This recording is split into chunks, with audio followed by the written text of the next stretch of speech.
বিএনপির সর্বপ্রথম আমি বলবো যে আপনাদের ফ্যামিলি কার্ড দিবেন, ভালো কথা, কিন্তু তার আগে এই চাঁদার যেই উৎপাত, সারা বাংলাদেশে যেই চাঁদাবাজির যেই মহোৎসব বিগত 5 তারিখের পরে আমরা দেখছি, এই চাঁদাবাজি থেকে বাঁচার জন্য মানুষের, তার জন্য একটা কার্ড ইস্যু করা উচিত, যেন এই কার্ড দেখালে মানুষ যেন চাঁদাবাজি দখলবাজি থেকে তারা অন্তত বাঁচতে পারে। এটাই মানুষের প্রধানতম দরকার। রাজনৈতিক মতাদর্শ ভিন্ন থাকতে পারে, কিন্তু শহীদদের ফ্যামিলিরা তো আমাদের সবার। আপনাদের জোট তথা ইসলামী জোট ক্ষমতায় গেলে তাদের জন্য আপনারা কি করতে চান? ধন্যবাদ। ইসলামী জোট ক্ষমতায় গেলে আমরা তো বলেছি যে জুলাইয়ের যে আকাঙ্ক্ষা, জুলাইয়ের যে চেতনা, বৈষম্যহীন বাংলাদেশ, এটাই আমাদের প্রধান। আমরা বৈষম্যহীন একটা ইনসাফের বাংলাদেশ গড়তে চাই। আমরা বারবার একটা কথা বলি যে আমরা ন্যায়ভিত্তিক একটা সমাজ প্রতিষ্ঠা করতে চাই। আমরা চাঁদাবাজি, দখলবাজি, টেন্ডারবাজি এবং এই যে মানুষের যেই কষ্ট দেওয়ার যে রাজনীতি, মানুষকে জিম্মি করার রাজনীতি, এটার থেকে আমরা একটা মূলোৎপাটন ঘটাতে চাই। আমরা দুর্নীতির, এদেশের মানুষ তো 4বার বিএনপিকে ক্ষমতায় দেখেছে, 6বার আওয়ামী লীগ ক্ষমতায় গিয়েছে, 2বার জাতীয় পার্টি ক্ষমতায় গিয়েছে।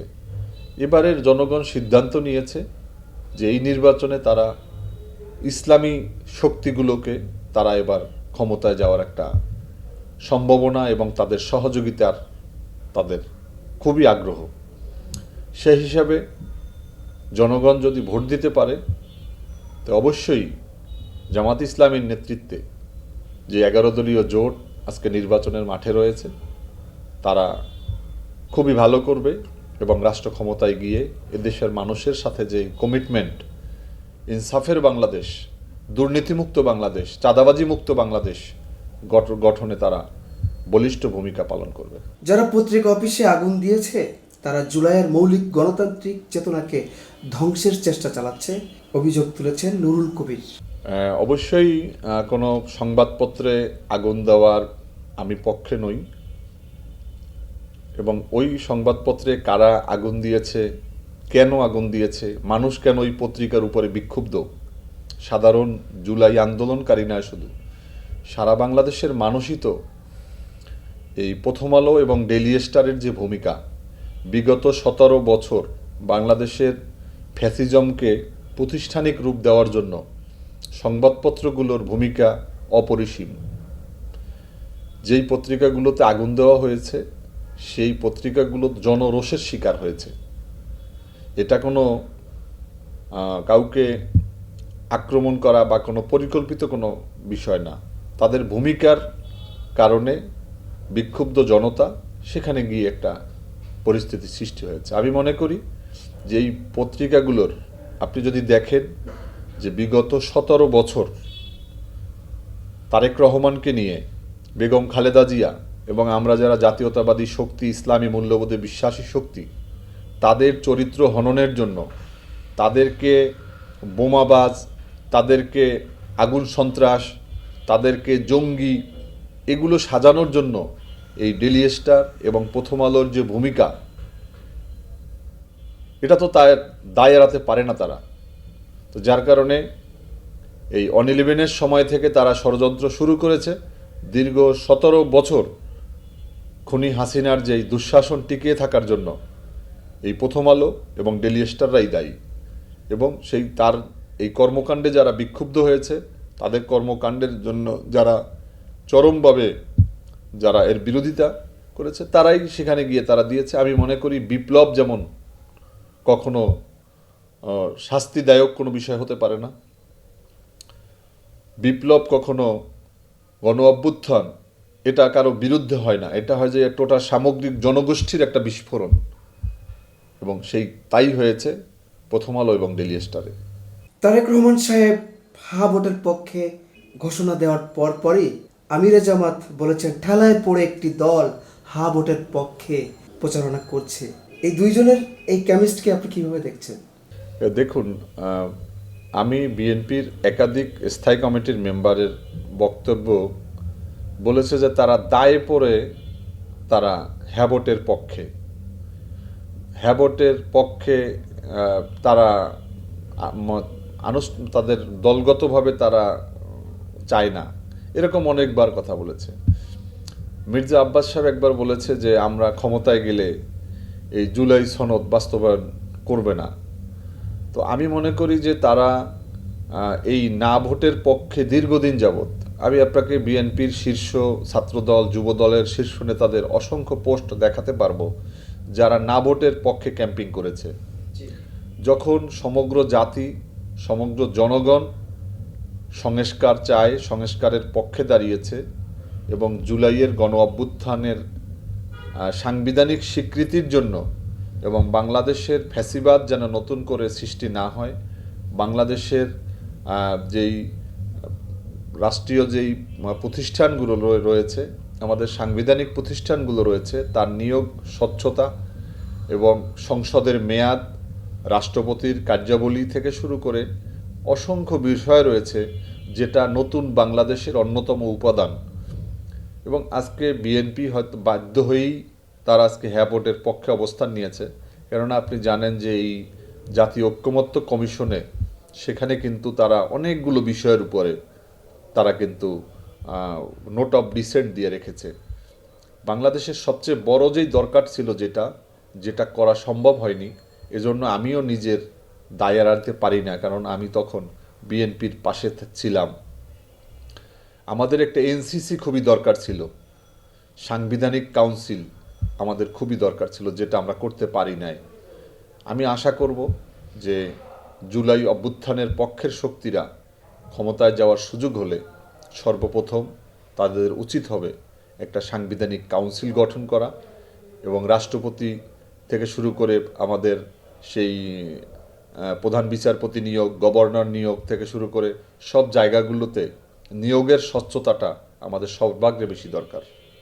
সম্প্রতি রাজনৈতিক পাড়ায় সবচেয়ে আলোচিত তারেক রহমান সাহেবের ফ্যামিলি কার্ড, এটা নিয়ে হাসনাত আবদুল্লাহ বলেছেন যে এক হাতে ফ্যামিলি কার্ড দেওয়ার ঘোষণা আর অন্য হাতে নারীদের হিজাব খুলে নেওয়া। এ তো আমরা লক্ষ্য করেছি যে ফ্যামিলি কার্ড দেয়া এটা একটা দলের একটা ম্যানিফেস্টো হতে পারে, কিন্তু এই ফ্যামিলি কার্ডের নামে যেই সারা বাংলাদেশে যে উন্মাদনা শুরু হয়েছে এবং এক এক নেতা এক একভাবে ব্যাখ্যা করছেন, কেউ বলছে 25 থেকে 30,000 টাকা পাওয়া যাবে, কেউ বলছে ব্যাংকের লোন থেকে শুরু করে সব পাওয়া যাবে ফ্যামিলি কার্ডে, কেউ বলছে 50 কোটি মানুষকে দেওয়া হবে, আমার কাছে ভিডিও ক্লিপস আছে, কেউ বলছে 50 লাখ মানুষকে দেওয়া হবে, কেউ বলছে 3 কোটি মানুষকে দেওয়া হবে। আপনি একই পরিবারে ফ্যামিলি কার্ড দিবেন, হেলথ কার্ড দিবেন, কৃষি কার্ড দিবেন, তো রাষ্ট্র যদি এরকম কিছু করে তো বেটার, তাহলে তার কোনো মানুষের কিছু করার আর দরকার নেই। তো এখনও তো রাষ্ট্রের অনেকগুলো বিষয় আছে, আমাদের এখন যেই বিজিডি থেকে শুরু করে বয়স্ক ভাতা, বিধবা ভাতা, এরকম অনেকগুলো কিন্তু সামাজিক বেষ্টনী আমাদের আছে, এগুলো তো তাহলে থাকবে না, এটাও কিন্তু ক্লিয়ার করা দরকার।